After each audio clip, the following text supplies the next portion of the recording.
be il faut ka honorable Amadou El Bounare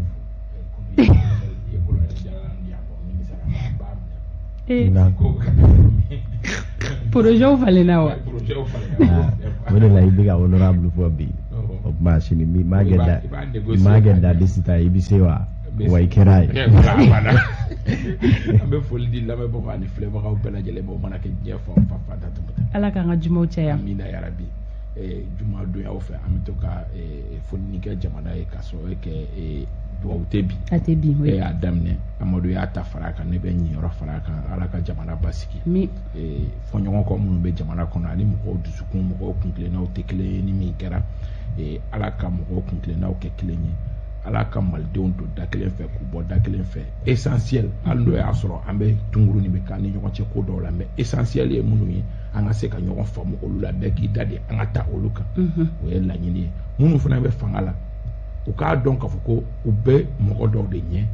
fɛn dɔw bɛ yen nɔ n'a gɛlɛyara kuma la u k'u sigi k'u miiri a tɔɲɔ bɛ se nin karisa ma se foyi t'a ye nka an b'a to yen de o fana bɛ yen kuma dɔw la jateminɛw ka kɛ olu la jamanadenw fana k'a dɔn k'a fɔ minnu bɛ ɲɛmɔgɔya la olu bɛ maliyɛn million 18 ni a kunkanfɛn olu bɛ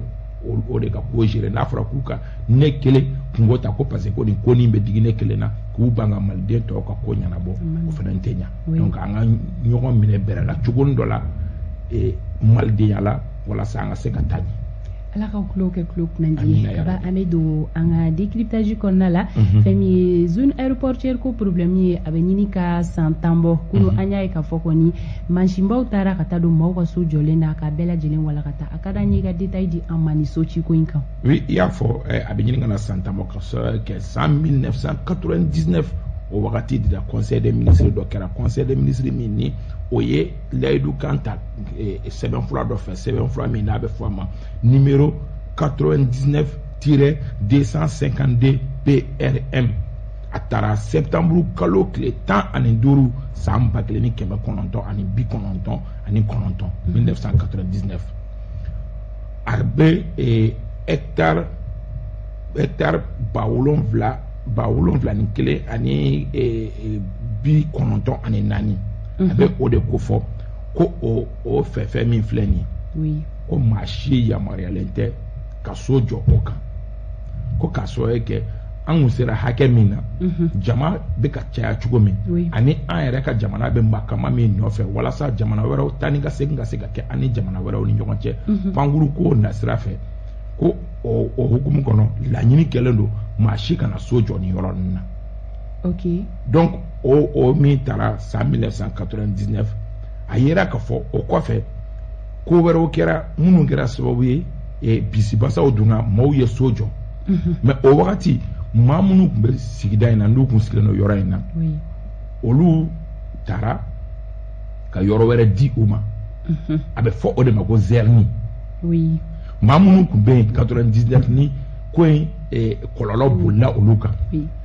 ni olu de tun ye yɔrɔtigiw ye olu de ni dura ka kan ka sɔrɔ kɛ décret dɔ taara conseil des ministres la nka a y'a sɔrɔ maa dɔw sigilen bɛ yen nɔ yɔrɔ ɲinina olu ye a bɛ fɔ de ma ko zɛrini zone de recasement zɛrini ye tubabukan de ye o fait a bɛ mɔgɔ min ko bamanan tɔgɔ de don zone de recasement zɛrini ye o de donc maa fɔlɔ minnu ni olu wulila ka bɔ yɔrɔ in na ni tiɲɛni ka tiɲɛ na jamana kun binna olu kan yɔrɔ dira olu ma donc o kɔfɛ sisan a bɛ i n'a fɔ ni maa o maa taara i sigi yɔrɔ in na sisan i taara i sigi jamana ka décret sanfɛ sariya sɔsɔ kan kuma in yɛrɛ ye o de maa minnu tun bɛ yen yanni décret in ka ta san 1999 jamana binna olu kan jamana binnen olu kan jamana ye olu caman parce que o fana kuma ka ca dɔɔni olu caman bɛ yen nɔ jamana ye olu recaser a bɛ fɔ o de ma ko zɛrini ka sigiyɔrɔ d'u ma ka tila ka makama nafolonin d'u ma walasa u ka se k'u ka so jɔ nka olu fana mɔgɔw la dɔw ko ko olu m'u ta sɔrɔ ko mɔgɔ wɛrɛw donna liste la o ye kuma wɛrɛ ye o kɔfɛ ni mɔgɔ o mɔgɔ y'i sigi yɔrɔ in na kuma yɛrɛ b'o de nɔfɛ a bɛ b'a fɔ i bɛ sariya sɔsɔ kɔnɔ donc mɔgɔw de nan'u sigi fo hectare 1660 ani 60 ɲɔgɔn na mɔgɔw de nan'u sigi o kan 99 ani 2021 ni ɲɔgɔn cɛ san 2014 Mohamed Ali Bachili Suleiman Bougou ka fara fenga nunga a la nyini ke 2015 2016 oui ka be yoro nunchi ka damna zone aéroportière Suleiman Bougou ani terrain sira so fin fait boka oui adamna Suleiman Bougou la jora 2018 charia seben were bora kuka yoro inchi yoro nunchi o 2018 kile o e kalata wakati a risque kinga bunko jugun jamana kuntiki ma ko opération ke a wakati o fana mbolo kan me kalo kile muga ani shegi san bafla ani muga ngotuguni yani crise ka damne conseil des ministres were yi pencher ni dossier kilenga a bara obe sena kuma mi anana ameka territoire ka do crise kono abila la tuguni donc mercredi 4 janvier de Akman Nabla Tabalika conseil des ministres Tabalika kunjumena kuma bodi no fessa kunjumena kuma bodi no fe kaba mado ya ira ka fokuni sochi mi kele fleni kunu kambe wakati la akanyi wakati muna parce que ame fanga franche fanga la ni o transition sinon ko régime politique flé avec gelia oluka sika ni wale yanke oui o de kuma yɛrɛ koloma yɔrɔ ani kun jumɛn na régime transitoire bɛ fɛ ka kɛ bataki de dira ministre so ma ministre so min n'o ɲɛsinnen bɛ taa ni ka segin ma ministre so min n'o ɲɛsinnen bɛ tanba bɔli yɛrɛ ma dugukolo ko ma k'a yiru la k'a fɔ aw malidenw ka aéroport a bɛ cogo min tan n'aw ma sabali licence min b'aw bolo ka pankurunbaw yamaruya ka na aw ka jamana kɔnɔ n'aw m'aw janto aw yɛrɛ la an bɛ n'o licence minɛ aw la o yamaruya sɛbɛn min bɛ yen nɔ n'o bɛ di jamanaw ma walasa pankurubaw Air France avion ka bɔ pankuru ka bɔ diɲɛ fan bɛɛ fɛ ka na an fɛ yan nɔ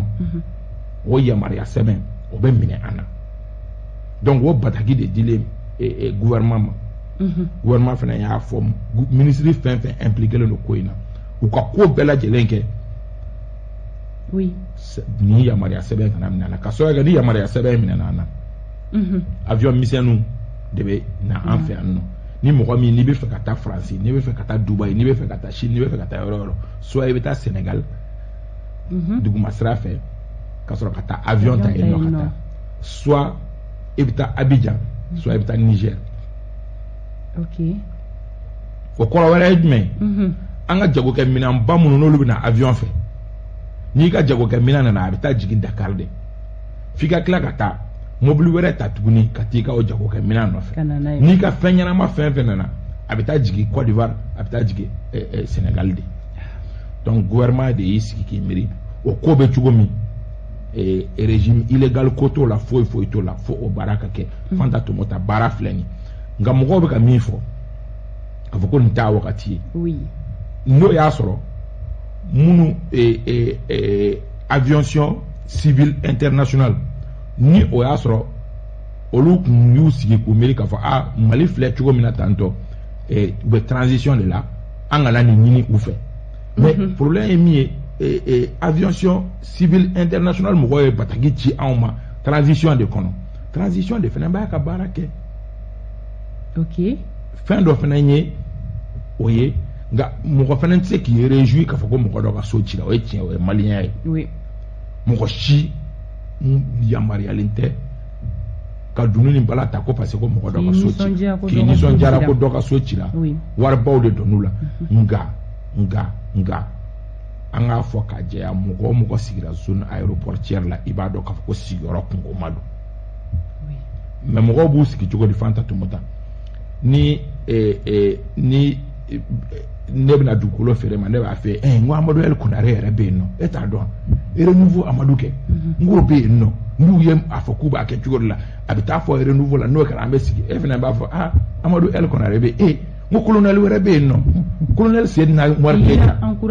colonel Sedina Umar Keita n k'o fana bɛ yen nɔ e nana cɛ o ka yɔrɔ bɛ ci mɔgɔw y'a san ni cogo sinon bɛɛ b'a dɔn k'a fɔ ko yɔrɔ risque ma don u b'a don ɲɔgɔn kun ma mɔgɔw b'o de fɔ ko waritigibaw ka yɔrɔ bɛ yen nɔ radio so barakala baw ka yoro be no ko donc a kungo mana wuli ko lu ba ko nyara wasan chama ya san o tuga la te wa al wartigi o mo ko donné on do fanani ye o John be no wa fo général Karasa be no radio so Amadou be no général Sedna Omar Keita be asibe no nu be mo ko la ko donné ba ateti yolu nyana inde bara ngela kabi anye munu fo olu fana ni mi ye bara gele o pebulu o ye o mo kelen nu influence de c'est vrai que yoran sigibagaw ye ma la ko donné baw ye a kuma ka ca aman sigi ka lajɛ yɛrɛ n'a baara yɛrɛ bɛ laban yɛrɛ aman sigi ka ko tɔ lajɛ Amadou waati sera nga an se ka bɔ nin bɔ amu kɔnɔ ni kaba ka yamaruya ni dama maga maire ni préfet ni gouverneur siga t'a la parce que maa minnu ye terrain san c'est vrai a ka fɔ yɔrɔ jɛlen tɛ nka dɔ de ye yɔrɔ de bɛ morcelé ka yɔrɔ feere est-ce que zone gouverneur walima préfet maire tɔ jamana ye sariya bɔ k'a fɔ ni zone man ka feere maa sigiyɔrɔ ka décret bɔ a la ka conseil dɔ walima dɔ ka kariya ka papier bɔ o la fɔ k'o papier morcelé ka feere Amadou moi je préfère ka jamana ɲɛmɔgɔw de kɔnɔ parce que fɛn dɔ ye mɔgɔw ka so cili ye fɛn dɔ fana ye mɔgɔ minnu ye so feere u ma fɛn dɔ ye o fana ni fo jamana ɲɛmɔgɔ ka kunkan dɔ fɔ o fana na an b'o fana na an tɛ se ka bila u ɲɛ an tɛ pression k'u kan an tɛ foyi fɛ an ta ye kunnafoni di ye ni min kɛra don min an bɛ o kunnafoni di nka i ka kuma ye tiɲɛ wajibi de don jamana ma bi jamanaden minnu ni hali n'o y'a sɔrɔ u y'u ɲɛ tugun ka don a ko la mais mɔgɔ minnu fana ni ye jamana défier parce que ni o de mɔgɔ minnu ye jamana défier k'a dɔn ka fɔ mɔgɔ minnu yɛrɛ jamana ka représenter jamana ka maire ni préfet ni fɛnw ye il faut que a kelen-kelenna bɛɛ lajɛlen ka wele k'u ɲininka u dalakan na n'u bɛ se ka mɔgɔ ninnu ka wariw segin u ma cogo min o ka segin u ma ni minnu fana tɛ se olu ka taa kogoba naani ni ɲɔgɔn cɛ siga t'o la sɔgɔmada in na décryptage an b'a datugu yan yɔrɔ la ka bɔ kumakuncɛ kuma an ka sɔrɔ ka kanbɛ bolo da kumakuncɛ kuma halisa kanubagaw ka foli di kanubaga bɛɛ lajɛlen ma kɛrɛnkɛrɛnnenya la Adama Diallo Gawo gouverneur kɔrɔ don ani a furumuso Awa Togola an bɛ u fo k'u waleɲuman dɔn Tanti Rokia commandant Amadou Niang à la retraite an bɛ a fo k'a waleɲuman dɔn ka Abiba Elebo k'ale fo k'a waleɲuman Amadou Kuyate an bɛ a fo an ka groupe la mɔgɔ bɛɛ lajɛlen 767 an b'u bɛɛ fo k'u waleɲuman dɔn ka kanubagaw bɛɛ fo Fanta Togota kaba k'i yɛrɛ fo i ka ɲinini ani walawalali la Kita a n'a furumuso an bɛ a fo k'a waleɲuman dɔn an b'a fo fɛn min ye MC Dara ye Kita radio Kunanja FM na an b'a n'a ka denbaya bɛɛ lajɛlen fo Amadou ole bi de teliyara Eli Jara ale bɛ Kulikoro min ye Alu Bakari Diallo fana jɛmukan in kanubaga y'u ka tɔ a n'a maaw ye an b'u bɛɛ fo ko hali bi kibaruya an b'a di an tɛ tugu maa kelen kɔ jamana fɛn bɛ jamana kɔnɔ an b'a ta k'a di maaw ma bonya ani karama kɔnɔ wa an tɛ maa k'u ja fana oui kuma ale kɔni ma nɔgɔ ni kumana dɔrɔn kuma la gasi tan tɛ an kumatɔ mana kɛra don mɔgɔ min gasi la an bɛ hakɛto ɲini kɛ i ka yamaruya kɔnɔ message cira ma ko zɛrini yɛrɛ kɔrɔ ye zone de recasement de Ɲamakɔrɔ et Yirimajɔ zɛrini yɛrɛ kɔrɔ y'o de a mot kelen-kelen bɛɛ na a mot kelen-kelen na zone de recasement de Ɲamakɔrɔ et Yirimajɔ ok k'a tigi ni ce a ka farankan na Oustaz Yakuba Jabate an baara ɲɔgɔn dɔ Renouveau FM na sigiyɔrɔ bɛnnen don Yirimajɔ ma k'a ni sɔgɔma tonton Racine Sall jɛmukan in ka d'a ye an b'a fɔ tanti Jaba Madame Sall an b'a fɔ Banangabugu la Wobara Gindo an ma ɲinɛ a kɔ Seguba Kane Kirina a n'a ka denbaya an b'u bɛɛ lajɛlen fo Soma ni Masa ani Bagi ko bɛɛ lajɛlen ni sɔgɔma Bokar Kane ko b'aw fo kaba i ni Amadou k'aw bɛ n'aw invité Kati a bɛ diya an ye k'an bɛ taa ci b'an bolo bi Renouveau matin tu as la i k'o lase faamaw ma u bɛ ka yɔrɔ minnu ci a porte ninnu kana don ɲɔgɔn kan k'o di an ma ko k'olu fara ɲɔgɔn kan porte minnu b'u la mais u bɛ gɔlɔn la ka bɔ Amadou k'olu bɔ k'olu bila kɛrɛfɛ ko ɲuman Caterpillar t'o dɔn ale b'a bɛɛ don ɲɔgɔn na de a ka kuma in a barika b'a la tɔbɔta nin kelen la barika b'a ka kuma yɛrɛ k'u k'o fara ɲɔgɔn k'o di aw ma lilayi warasuli kabali Amadou aw sera sabali ye an bɛ kanubaga bɛɛ lajɛlen fo an se kɛra kunnafoni min ye k'a di aw ma bi juma yɛrɛ Renouveau matin o bɛ tali kɛ na nɛgɛ kaɲɛ 9 dugu kunkanko ale kɛnɛ bɛ sigi ni ala ma basi k'an na tɛnɛndon 7h15 an bɛ ɲɔgɔn sɔrɔ yan nɔ Renouveau matin wɛrɛ kɛnɛ kan bon week-end